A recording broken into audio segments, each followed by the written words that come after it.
Welcome to Voices of Change, a podcast for the Get the Medications Right Institute. We are on the cusp of a new era of specialty medications and gene therapies that will transform care. But we are also seeing tremendous waste. Annually, over $528 billion is wasted, and 275,000 lives are lost due to non-optimized medication use. Misuse, overuse, or underuse of medication therapy can lead to treatment failure, a new medication problem, or both. Consider some of these statistics. 1 in 10 Americans take 5 or more prescription drugs. More than 75% of all physician office visits result in a prescription for medication. Annually, more than 4 billion prescriptions are filled in U.S. pharmacies, and 50 to 75% of patients do not take their medications as directed. But there is good news. There are opportunities to control the loss and waste, whether you are involved in receiving, paying for, or delivering care. Living in a world where patients get the right medications the first time is attainable. That's what we're doing at the Get the Medications Right Institute. The GTMRx Institute convened a national task force to identify key issues and offer guidance designed to build vaccine confidence in local communities. The goal of the task force is to inform the strategies to engage teams at the community level to work collaboratively and communicate effectively about vaccination during current and future pandemics. By engaging care teams in the local community, coordinating with schools, religious organizations, employers, barbers, hairdressers, YMCAs, and others, collaborating with local, state, and federal agencies, and communicating to ensure an ongoing, effective, efficient, and engaged community response. We believe that the health neighborhood is essential and fundamental when implementing programs designed to build vaccine confidence. Guided by the philosophy that a bottom-up approach is critical for real impact, the task force outlined the need for community members to rise above their individual agendas and reach beyond their professional and personal silos. Together, we can build a collective community approach that leverages time and trust to build vaccine confidence and impact the health of the community today and in the future.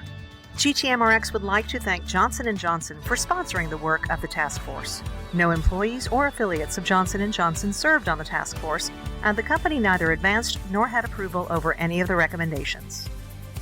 In this episode, Dr. George Benjamin, Executive Director of the American Public Health Association and co-lead of the GTMRx National Task Force Building Vaccine Confidence in the Health Neighborhood, joins us to discuss how we can overcome vaccine hesitancy and implement systems and processes to help navigate us out of this current pandemic and future ones. And that's what you'll hear about on Voices of Change.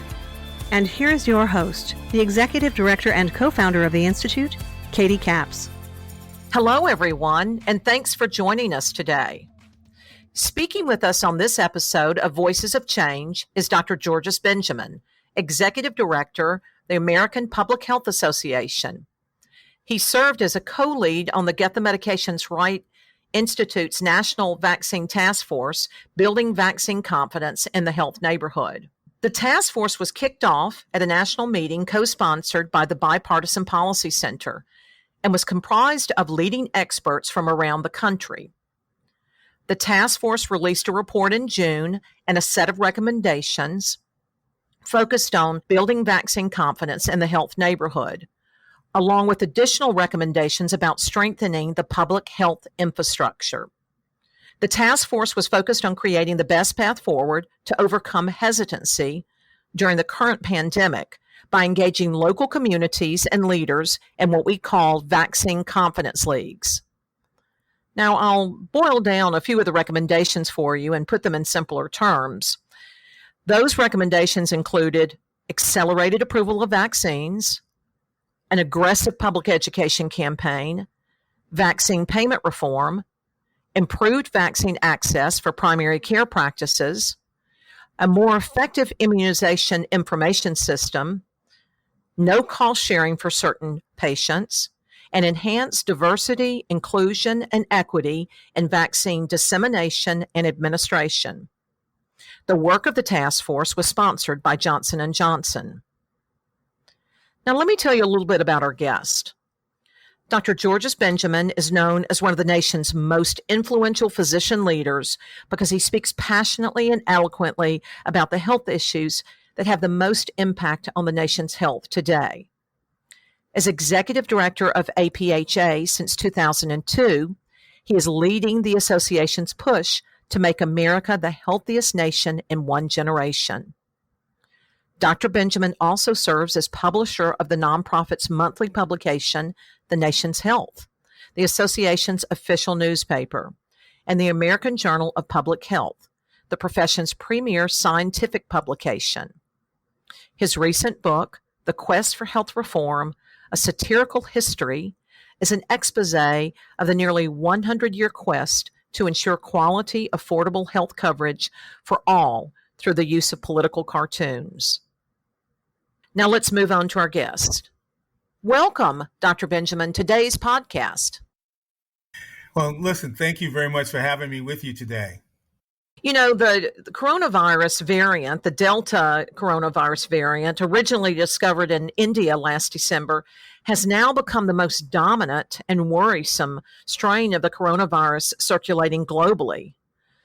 Delta is roughly twice as contagious as the original COVID strain and as much as 60% more contagious than the Alpha variant, which itself caused numerous waves of the pandemic across the world.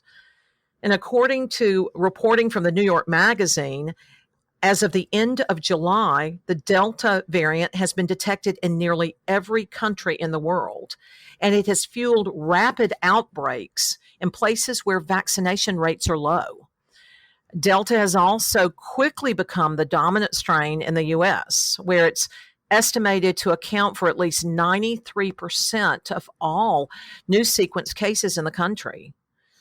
You know, I found it interesting. I was reading over the weekend that The Guardian reported that people with wild theories about the pandemic can be found in countries even where most people don't have access to the internet or cable TV or the shock jocks that we have access to in the U.S. or any of commercial radio commentators. A common impulse is to write off these conspiracy theories, blaming them on the casualties of social media, disinformation, or silent mental issues, or shock jocks. Vaccine hesitancy, according to The Guardian, may be a symptom of broader failures. The Guardian goes on to say that what people wary of vaccines have in common around the world is that their trust in the state has been eroded. You know, the piece in The Guardian ended by saying that without understanding this, we're going to be fated to keep channeling our frustrations toward individuals without grasping why they have lost trust in the first place. Now, the work you did, Georges, and your co-lead with the National Taskforce and the other members of the National Taskforce building vaccine confidence in the health neighborhood considered the value of trusted sources in the community as the best messengers to overcome vaccine hesitancy. When you began that work in April, it was thought that the medical neighborhood was the place that those activities should occur. Can you tell us a little bit about the evolution of the thinking of the task force in general when you moved toward recognition that the health neighborhood was where this trust must reside?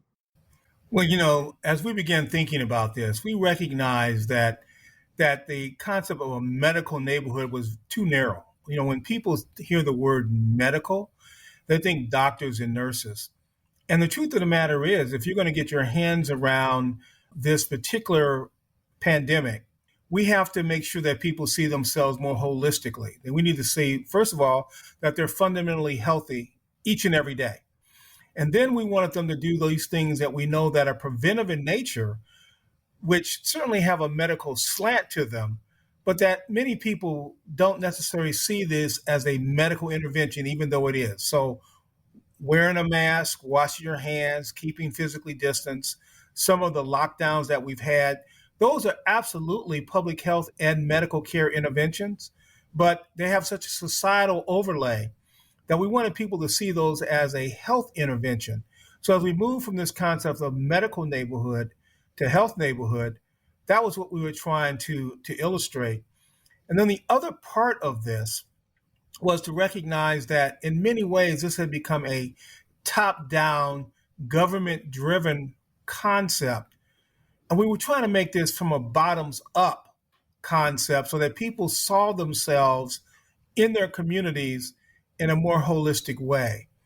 And we knew that if you did that, that we would be able to deal with this fundamental issue of trust. Because at the end of the day, the issue around vaccine hesitancy is around trust. And while social media and TV are certainly accelerators of both good information, and we're seeing a lot bad information, the rumor mill in the community can often move a lot faster because people trust the rumor mill and they have to look up and understand better the social media activity.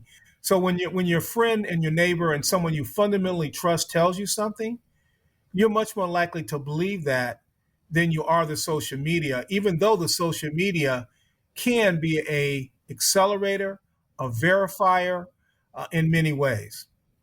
I like that, a verifier in many ways. As you recall, during the Taskforce discussions that you led, Dr. Ernest Grant, the current president of the American Nursing Association, said frequently, trust plus time equals confidence, referring to, I think, the value of those trusted relationships in local communities and the time that they spend with those individuals. Now, the task force recommendations set forth creating confidence activities to establish those grassroots organizations. And those grassroots organizations were envisioned as barbers to healthcare workers to hairstylists, employers to faith leaders, from physicians to pharmacists. And they were called Vaccine Confidence Leagues. And they enumerated specific steps that could be taken to flex the civic muscle in pursuit of shared vaccination goals. Can you elaborate on some of the recommendations set forth by the task force in the release of the report in June? Well, one of the things that we certainly learned through our conversations, and most of us through our experiences in both health, public health, and community engagement, we know that people do what they do every day. They hear what they hear every day through their normal interactions. And if you want to normalize an activity, then you have to put that activity as part of a normal engagement that people do. So we were just beginning to reopen our communities and reopen our society. And one of the things people were certainly beginning to do more of was they were going back to barbershops. They were going back to beauty shops. They were engaging back in their places of religious and faith. And as part of that process, we recognized we needed to make sure that the places that they went to, those folks were armed with the right information. Because if you think about when people go to get their hair done, there's a lot of stuff that gets spoken of when you're in that chair. Or if there are more people in that salon, there's lots of conversation that goes on. Some of it is the facts. Some of it are questions. People challenge one another. And so what we wanted to do was get that good information into play. Now, we actually have a good experience in doing this. During the HIV/AIDS epidemic, there were lots of public health groups that spent a lot of time making HIV/AIDS ambassadors. And what we found was if you can arm those individuals with the right information, they were quite likely to be able to influence the people that were in their chairs because they were having a conversation. They were able to say, look, I know you heard that, but here's what I'm hearing. And they were able to often get the right information to those folks. Now, they didn't always leave the shop with an agreement that that information was the right information, but it put that information in play. And so it raised a degree of question in the mind of the listener that there was another view that they ought to take in consideration from basically a trusted source. And I think the other thing we saw was that there are other people who are in that same situation in communities. We have community health workers. We have nurses that go door to door. We had outreach workers that did work around access to foods for communities that were food insecure, that mental health workers that were going into communities, that we could empower Mrs. Jones, Mr. Jones. These are community leaders who people listen to. And we understood that if we empower them with the right information, that people were going to be much more likely to listen to them as part of their trying to verify the information they were getting.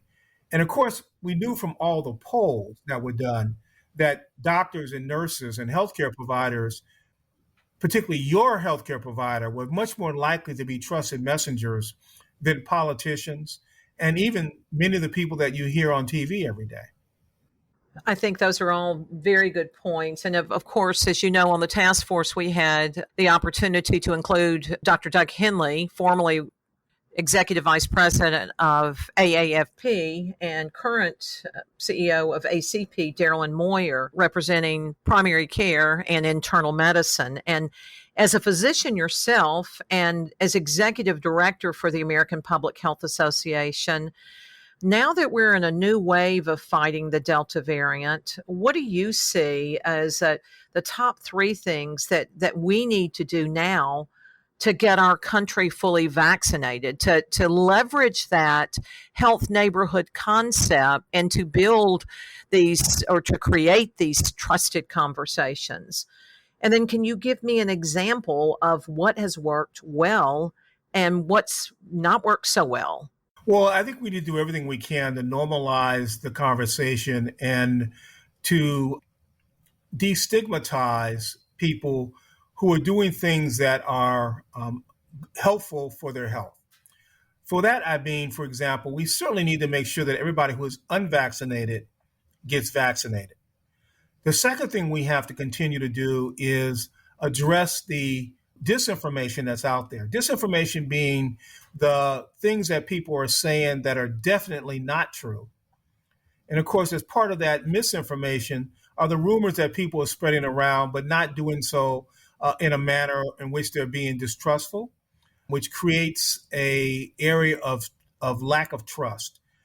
I think the third thing we have to do is we have to make sure that we begin strategically thinking about where this disease is going. Because as we see this Delta variant, of course, is not the same strain that we had initially. And we have to remind people that the things that we did a year and a half ago, we have to build on that knowledge. And we have to, in many ways, go back to doing some of those same things to protect ourselves. But we have to also recognize that we now also have a new, very, very powerful tool, which is called vaccination. And that vaccination changes the whole ball game, even though the strain has changed. We do know that the current vaccine is still effective against this new strain, the Delta strain.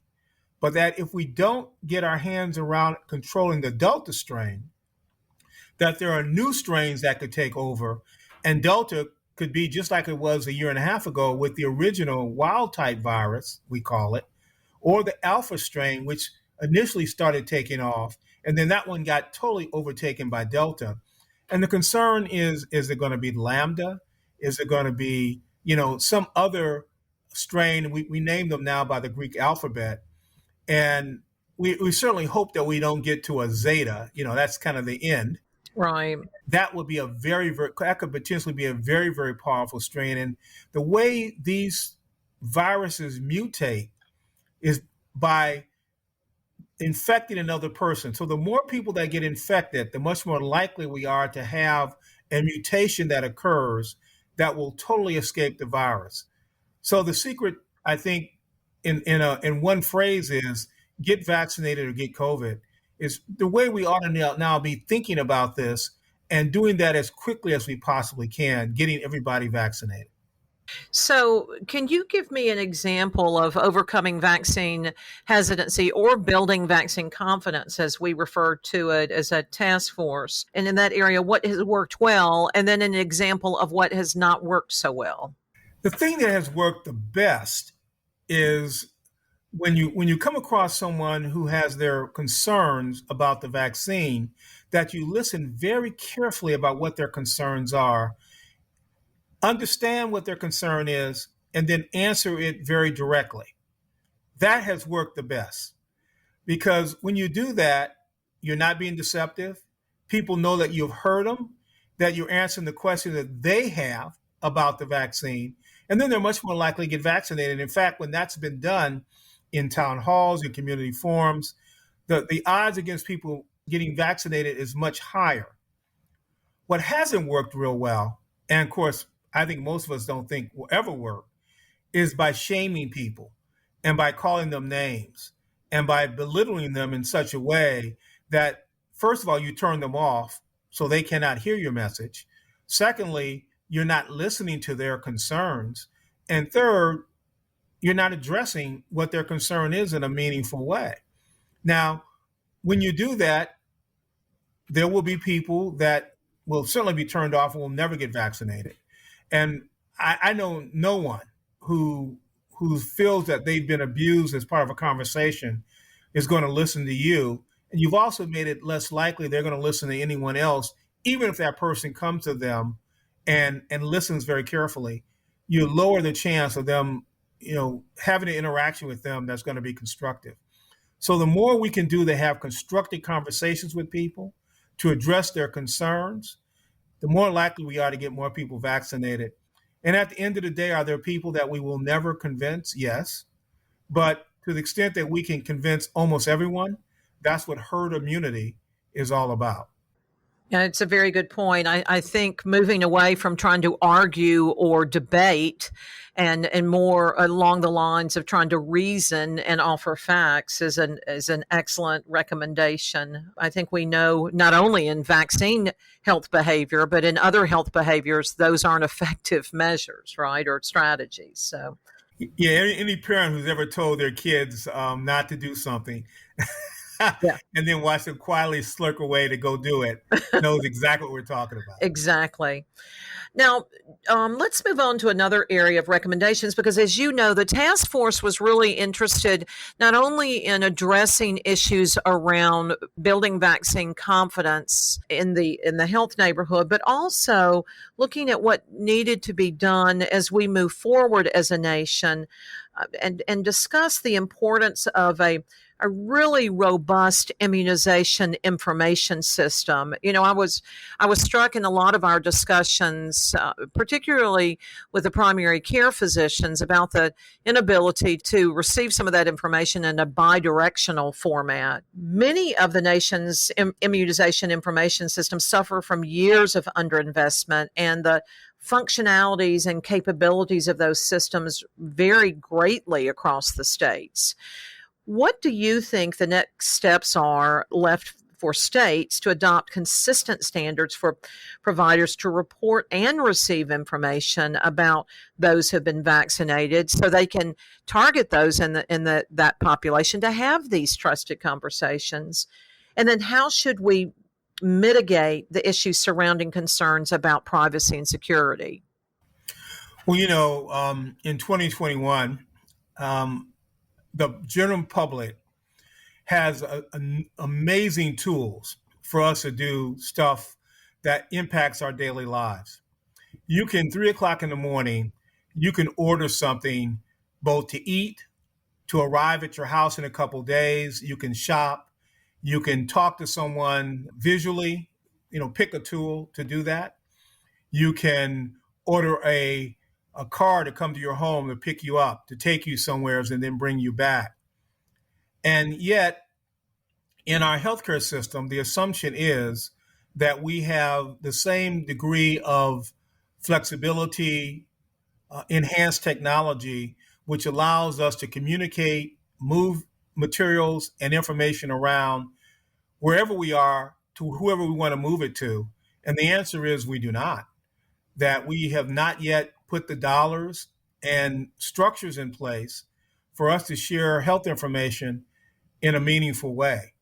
And anyone who's been to a health facility or a doctor or engaged in the health system who had to fill out paper by hand 3 or 4 times, even for a physician or a healthcare facility they've been to before, anyone who has gone to a referral appointment only to have to refill that information out again, anyone who's had a lab test done only to have their physician, when they go for the appointment, have to bring them back because the lab tests are not there and their physician or healthcare provider doesn't have access to them, knows what I'm talking about. And we have the same problem with immunizations. We have not built a robust system so that when you get your vaccinations, they go into a repository that you have access to, that the appropriate healthcare provider has access to, and that you can authorize other people to have access to it. We can do it for banking. We can do it for, as I said, for shopping. But our healthcare system is still, quite frankly, in the Middle Ages. Not the Dark Ages, but probably the Middle Ages. And we also have this huge variability in capacity between our systems. So it is important, and the task force was insistent on this, that we modernize our health information systems. We focused on immunizations because that's what this is about. But it's also about broader health information. We ought to be able to share that information in a meaningful way. We ought to be able to collect the data by race and ethnicity, by occupation, all of the things that are important for our healthcare providers to make informed decisions. And then, of course, this is our information. We need to do this in a way that protects our patient rights and the privacy of our information. But we ought to be able to share that information and give authorization to the people that should have it. And for the governmental entities that have to make broad decisions based on our health, we ought to be able to send that information in a way that's de-identified so that they can get that information so that, quite frankly, we're not having to wait a week to find out how many people died when we have a tragedy like this, which, by the way, is still happening.